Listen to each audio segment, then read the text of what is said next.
Be me, 28, salesperson. Rain had started to fall sideways, not hard, but sharp. I was locking up the shop when I saw her. White dress, no coat, shoes in one hand. Soaked veil stuck to her shoulder. Mascara smudged, but she didn't seem to care. She sat on the bench near the bus stop like she belonged there, like the storm wasn't happening. I hesitated, then walked over, slow, stopped a few feet away. You good? She let out a sound somewhere between a breath and a laugh. Not even close. I nodded once. You need somewhere dry? She blinked, looked at me, not suspicious, just tired. You offering? Yeah. 10 minutes later, she was in my apartment. I handed her a towel and a hoodie. She changed in the bathroom, came out barefoot, hair damp, dress folded neatly on a chair. I made tea. We didn't talk much. She sat on the floor near the heater. I stayed in the kitchen chair. The silence wasn't awkward, just real. Eventually, you ever done something you knew would wreck everything, and did it anyway? Not in a white dress, I said. She smiled at that. Not a happy smile, but one with oxygen in it. She stayed the night, not just because of the rain. We didn't talk about it after. Didn't need to. It wasn't about running from someone. It was about finally stopping. For her, maybe for both of us. Morning came slow. Clouds still low, street wet. I made toast. Burned the first slice. She wandered into the kitchen wearing the hoodie, sleeves halfway past her hands. Her dress, now dry, hung on the back of a chair like a ghost. You ever think about getting matching plates? She asked. I looked down at the mug in her hand. Mine had a chipped rim. Hers said, "World's okayest uncle." You don't like asymmetry? I like that you own that mug, she said, sipping. We ate quietly. She didn't ask what I did for a living. I didn't ask about the wedding. Instead, we talked about cities we'd never been to, books we'd pretended to read, songs we secretly hated. She said she used to paint, but hadn't touched a brush in years. I said I used to write. Neither of us said why we stopped. Around noon, she stood up and stretched. So, what now? I was going to sweep the shop and try not to think too much. She nodded. Can I stay a little longer? Just today. Yeah, I said. Stay as long as you need. She smiled, this time for real. After a while, she started helping out at the shop. Said she didn't want to feel useless. She told me on the third evening. We were sitting on the floor with takeout between us, noodles and mismatched chopsticks. The TV was on, volume low, neither of us watching. She hadn't changed out of my hoodie in 2 days. I hadn't asked her real name yet. We both knew we'd get there eventually. She set down her food, didn't look at me when she spoke. His name's Matthew. He's nice, or he knows how to be. I said nothing, just listened. He proposed in front of my parents. I said yes because it felt easier than explaining why I wanted to say no. Still no eye contact. Voice steady, like telling someone else's story. The dress was his mother's. The venue was hers. I picked the cake flavor. That was it. Vanilla, she laughed. Dry, not bitter. More like relief from finally saying it out loud. I wasn't scared of marrying him. I was scared of staying invisible forever.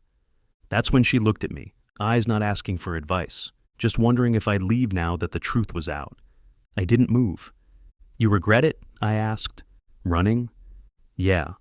She exhaled slowly. No, I regret not doing it sooner. I nodded, offered her more noodles. She smiled. That night, she didn't sleep on the couch. She didn't ask, and I didn't make her. Not out of impulse, out of something quieter, mutual gravity.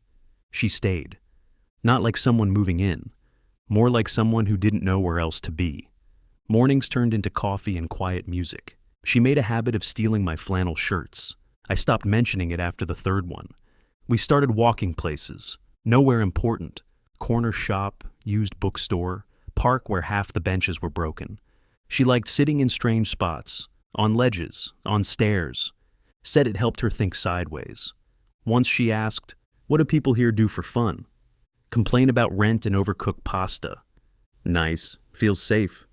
We had inside jokes by the end of the week, mostly about squirrels. Long story. She didn't talk much about the past after that one night. I didn't press, and for the first time in a long time, maybe ever, I didn't feel like I had to impress anyone. I could just be. So could she. We'd walk home at dusk, carrying cheap sandwiches and dumb stories. She'd laugh at nothing in particular. I'd catch myself smiling too much and pretend I wasn't. No promises, no pressure, just breath and space and someone to share both with. Thursday evening, came back with takeout. Front door was unlocked. She was sitting on the couch, staring at her phone. TV was playing some cooking show, muted. She didn't look up, just held the phone out to me. Tabloid photo, big headline.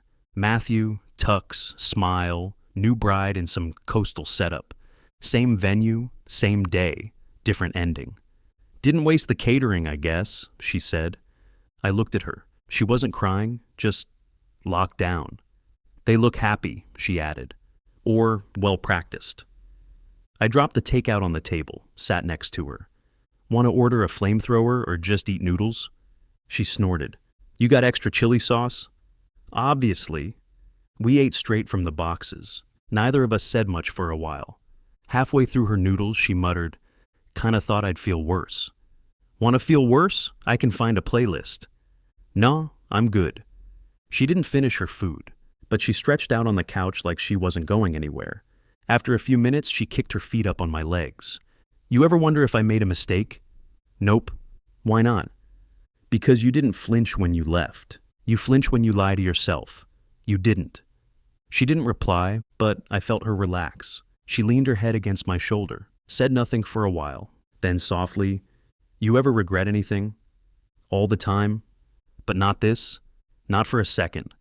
She didn't cry, didn't break, just let herself lean. That night, she didn't say goodnight, didn't need to. And when I woke up, her hand was still resting on my chest, like she needed to be sure someone would still be there when morning came. The next few days were quiet, not awkward quiet, just level. She helped me reorganize the storage room in the shop, mostly moved boxes around and made fun of my labeling system. You have a box labeled wires, probably. And that label has never lied. At night, we watched bad movies, passed snacks back and forth, and fell asleep with our legs tangled under the same blanket. No plans, no questions. Then, one evening, window open, breeze cutting through the heat. She sat on the windowsill with a beer in one hand, staring at the street. I still don't know where I'm going. I looked up from the book I wasn't really reading. You don't have to know. She sipped, didn't look over.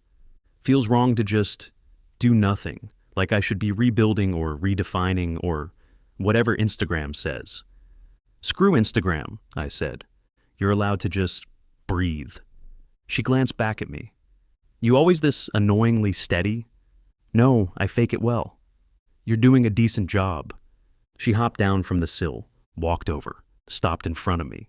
You sure I'm not just squatting in your piece and stealing your hoodies? 100%. She nodded, sat down beside me, closer than usual. Okay, she said. Then I'll breathe here a little longer. I didn't answer. Just reached for her hand, not to take it, just to be near. She didn't pull away.